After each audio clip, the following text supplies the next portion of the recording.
All right, did you hear what he just said? Yes. Help me, can't breathe. Would you agree it appears as though he's gasping for air at this time? It looks like it. Well, you're a nurse. You know when someone's gasping for air, correct? Yes. If you saw this when you walked in the room, would you agree that it appears as though he's gasping for air? I would. Is that an emergency situation, ma'am? Yep. Yes.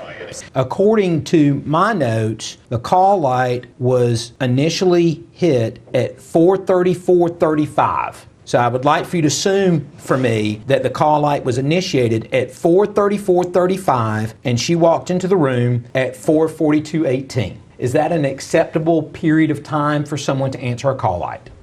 No. Does he still appear to be in distress?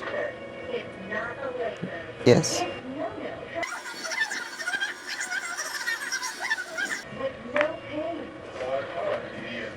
Does it look like his heart respirations are elevated? Or that his respirations are elevated? Not so much elevated, but labored.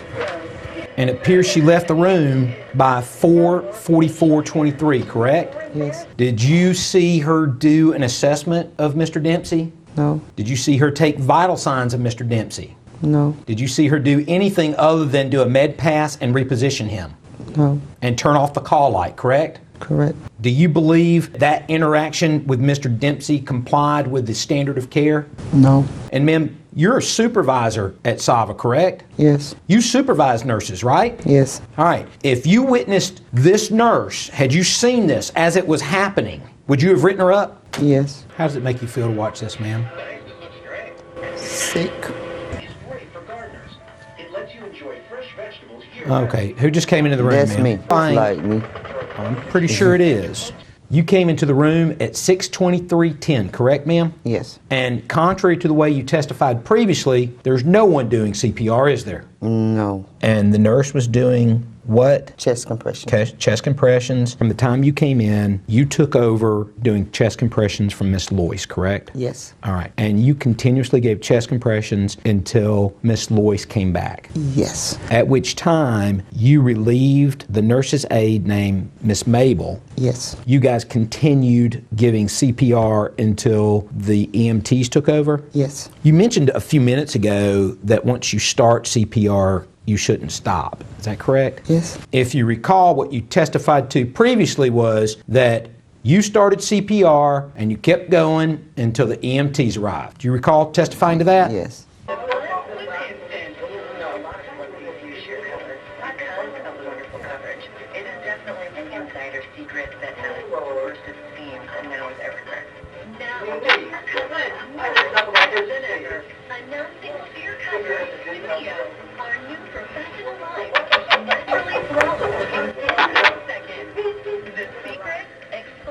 Man, was there something funny that was happening at 6:30:41 on February 27th, 2014 in the middle of I have no this attempt clue, to sir. resuscitate Mr. Dempsey? I have no clue. I can't even remember all that, as you can see. Do you see any sense of urgency on the part of any of the medical providers here, ma'am, including yourself? I think I was doing pretty good considering I didn't have anything to work with. Okay. Well, when you testified earlier that you walked in and started giving CPR from the moment you got there until the EMT showed up, that really wasn't the truth, was it? Sir, that was an honest mistake because I was just basing everything on what I normally do. That's not what you said when I asked you the question earlier, was it? No. All right.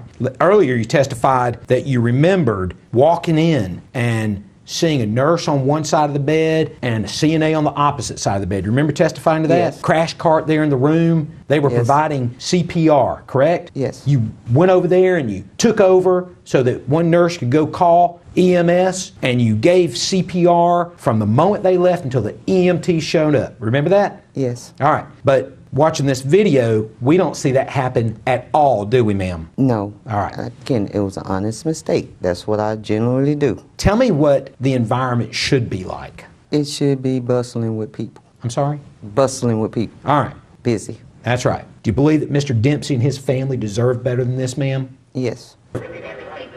Okay. Is it appropriate for you to have stopped giving CPR at this time, ma'am?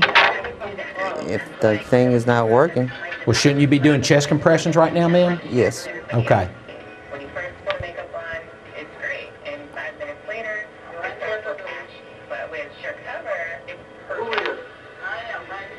Any reason to stop after 6 compressions there, ma'am? Not that I know of. Okay. My question is that the way a code is supposed to work? No. All right. I got a call from the terrace.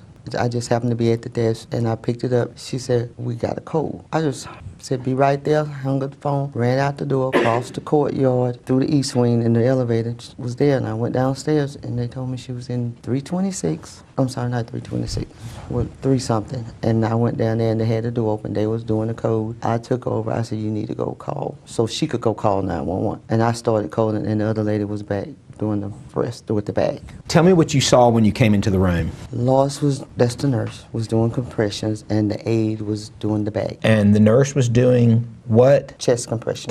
Chest compressions. From the time you came in, you took over doing chest compressions from Miss Loyce, correct? Yes. All right. And you continuously gave chest compressions until Miss Loyce came back. Yes. At which time you relieved the nurse's aide named Miss Mable. Yes. You guys continued giving CPR until the EMTs took over? Yes. You mentioned a few minutes ago that once you start CPR, you shouldn't stop. Is that correct? Yes.